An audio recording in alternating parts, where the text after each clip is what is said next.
So now it's time for Gilbert to run.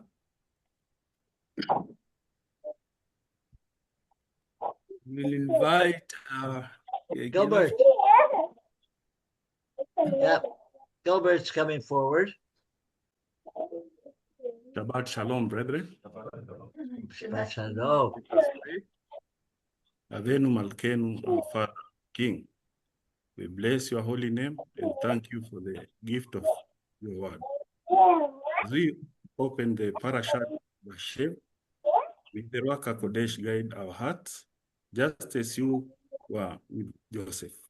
In every trial, be with us now, giving wisdom, humility, and compassion. As we speak, may the life of Joseph point us to Yeshua, the righteous one who was rejected and exalted, betrayed yet used by you to bring salvation. Purify our lips, align our hearts, and let every word bring glory to you.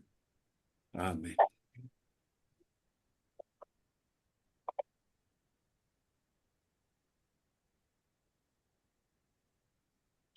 Shabbat Shalom. Today, Torah commentary is about Vayeshev. He settled. The portion Vayeshev opened with Jacob settling the land, his father sojourning. Yet, rather than peace, the narrative moves quickly into conflict and suffering through the story of Joseph. This teaches us deep spiritual truth. Settling into destiny does not mean freedom from trials. Often, it marks the beginning of God's refining process.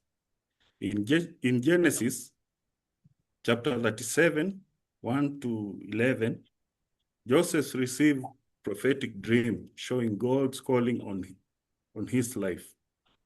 Through divine in origin, the dream provoked jealousy and rejecting among his brothers.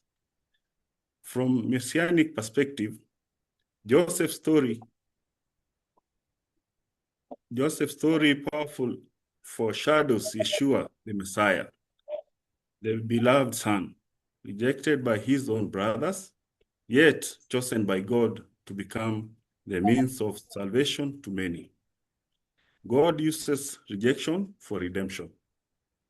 The event in Maftir highlight in Genesis 40:23, verse 20-23, highlights a critical lesson.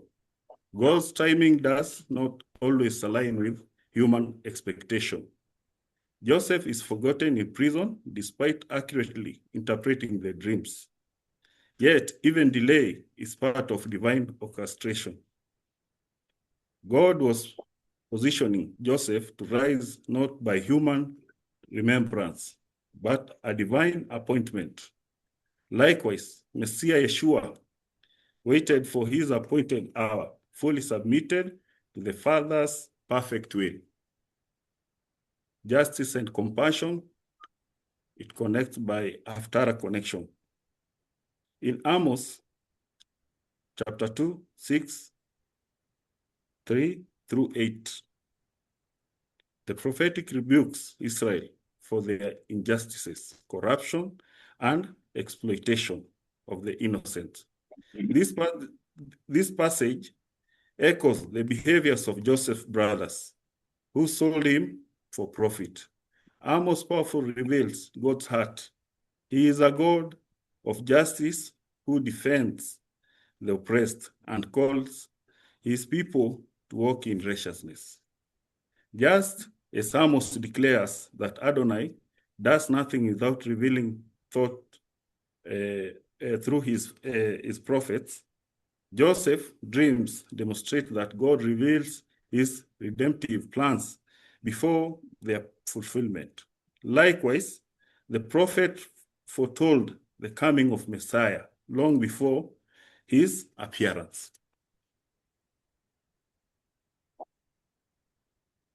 In Brit Hadasha, the messianic fulfillment, in Acts chapter 7, 9 to 16, Stephen recounts Joseph's rejection, exhalation, directly connecting into the rejection of Yeshua by many in Israel. Joseph, one despised and imprisoned, was exalted by God to bring salvation in Israel and the nation through his resurrection.